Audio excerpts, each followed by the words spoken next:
So hello everyone, इससे पहले हमने 9 क्वेश्चंस ऑलरेडी कर लिए हैं। आज हम करने वाले हैं 10th क्वेश्चन, एक्सरसाइज 8.2 का।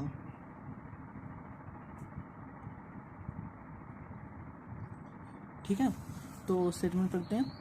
हमें क्या करना है, coefficients of r-1h, rh and r+1h term are in the ratio 1:3:5। एक एक्सपेंशन दे रखा हमारे पास, उसके जो टर्म्स हैं r-1h, rh एंड r+1h, इनके कोफिशिएंट्स दे रखे हैं 1:3:5 की में। तो हमें n and r find out करना है, n और r। ठीक है, तो चलिए फाइंड आउट करते हैं। तो सबसे पहले एक्सपेंशन को लिख लेते हैं। ठीक है, अभी n और r फाइंड आउट करना है हमें, ये भी लिख लेते हैं, फाइंड n एंड r। ठीक है, तो हमें टर्म दे रखे हैं ना, जैसे उन टर्म को फाइंड आउट करने हैं। जैसे दे रखे t r-1, पहले r-1 दे रखी है, तो ये कैसे निकालेंगे इसको। जो t r-1 होगा वो क्या होता है, अगर जैसे कोई भी टर्म दे रखे हो हमें, कि भी जैसे दे रखा हो t r h टर्म निकालनी होती है, r+1h टर्म होती है जो, उसको कैसे लिखते हैं, n c r, ऐसे लिखा जाता है। ये कोफिशिएंट हो सकता है उसका, है ना। ठीक है, ऐसे ही t r-1 का क्या होगा, n c r-2। ठीक है, यही होगा। अब आगे चलते हैं हम, इसके बाद सिंपल यही होगा वैसे तो, n c r-2। ठीक है, और 1 है तो कोई मैटर नहीं करता ये। आगे t r की बात कर लेते हैं अब, t r है ना, हाँ, इसका क्या होगा, n c r-1, इसका पहला कोफिशिएंट ये होगा। ठीक है, अभी क्योंकि इसको फाइंड आउट कर लेते हैं, पहले ऊपर वाले को n factorial divide by n में से ये सारा माइनस होता है। ठीक है, तो n माइनस r, और ये क्योंकि देखो ऐसे आता है, ये ब्रैकेट आती है यहाँ पे, लिख देता हूँ मैं, और फिर 2 आता है, और फिर ये फैक्टोरियल आता है पूरे के होल के। ठीक है, और साथ में आता है r-2 फैक्टोरियल। अब इसको कैसे लिखते हैं, n फैक्टोरियल, देखो ये माइनस है, ये भी माइनस से प्लस हो जाएगा 2, तो n माइनस r और प्लस का 2, इसका होल का फैक्टोरियल। ठीक है, अब आएगा r-2 फैक्टोरियल। ठीक है, पहली टर्म तो ये आ गई, दूसरी निकालते हैं, n फैक्टोरियल डिवाइड बाय, अब इसमें से क्या होगा, n माइनस r, और इसमें -1 है तो इसमें प्लस का 1 आ जाएगा। सीधा जो यहाँ पे लिखा है ना, उसी को लिख रहा हूँ मैं ऐसे ही। ठीक है, इसका फैक्टोरियल होल का, और नीचे क्या आएगा, r-1 फैक्टोरियल। ठीक है, अब इनकी हमारे पास रेशो दे रखी है। क्या रेशो थी, रेशोज थी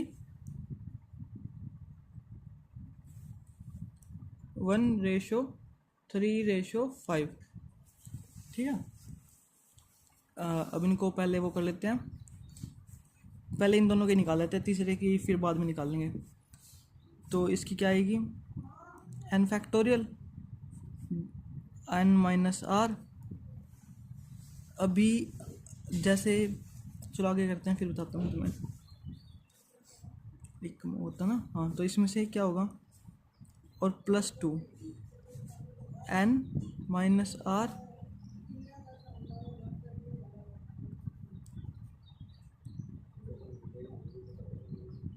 r-2 फैक्टोरियल। देखो हम इसको ये वाला सोल्व कर रहे हैं, क्या है मैंने यहाँ पे n+2 है। ठीक है, पहले तो ये खुद की टर्म आ गई, फिर आगे क्या आएगा, n में से एक माइनस हो जाता है, यानी कि r एक बढ़ जाता है ना अगली टर्म में जाने के बाद। ठीक है, अब ये वाली लिखते हैं, इनकी रेशो दे रखी है, मतलब ये इसके नीचे ये आएगा। ठीक है ना, ये नीचे की तरफ आएगा, तो ये ऊपर की तरफ जाएगा, नीचे n फैक्टोरियल आ जाएगा, ऊपर आ जाएगा n माइनस r +1, इसका फैक्टोरियल r-1 r-2 फैक्टोरियल। ठीक है, ये माइनस, ये कट गया, ये कट गया, ये कट गया। अब हमारे पास क्या रहेगा, r-1 divide by n minus r +2। ठीक है, और इसकी रेशियो क्या है, 1/3, 3r-3 is equals to n minus r +2। ठीक है, इसकी, ठीक है। अब इसको सोल्व आउट कर लेते हैं। हमारे पास क्या जाएगा, 3r plus r n plus 5, ये 3 इधर जाके प्लस का हो जाएगा ना, 4r is equal to n plus 5। ये आ गया हमारे पास वैल्यू, ठीक है। अब एक और थी हमारे पास, थर्ड टर्म क्या थी, t r प्लस 1। इसको कैसे लिख, इसका क्या आएगा कोफिशिएंट, n c r, ये एक कम होता है ना r में से, ठीक है। अब इसकी क्या है, वो बनेगी n factorial divide by n minus r factorial और साथ में r फैक्टोरियल, ठीक है। अब इसकी और इसकी रेशो ले लेते हैं हम। ये सेकंड टर्म थी ना, सेकंड टर्म की और थर्ड टर्म की रेशो ले लेते हैं हम, ठीक है। तो सबसे पहले इसको लिखते हैं n फैक्टोरियल, ठीक है, डिवाइडेड बाय, इसके साथ नीचे क्या आएगा, n माइनस r प्लस 1, ठीक है। और इसकी नेक्स्ट टर्म क्या होगी, n माइनस r फैक्टोरियल, ठीक है। और साथ में क्या होगा, r माइनस 1 फैक्टोरियल। और क्योंकि ये रेशो है तो ये वाला ऊपर चला जाएगा, वो वाला नीचे आ जाएगा, n minus r factorial r minus 1 factorial, और जिसके नीचे क्या आ जाएगा, n फैक्टोरियल, ठीक है। क्योंकि ये एक टर्म आगे आगे चलते रहते हैं ना, तो माइनस होता रहता है ये एक एक, ठीक है। ये आ गया ऐसे।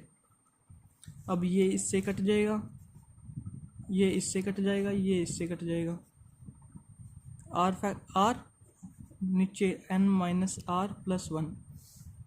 अब इनकी रेशो क्या थी हमारे पास, 3/5 equals 3/5। So 5r is equal to 3n minus 3r plus 3, ठीक है। इस साइड जाके प्लस का 8r is equal to 3n plus 3, तो 4r आ गया था हमारे पास। तो इधर 2n प्लस 5,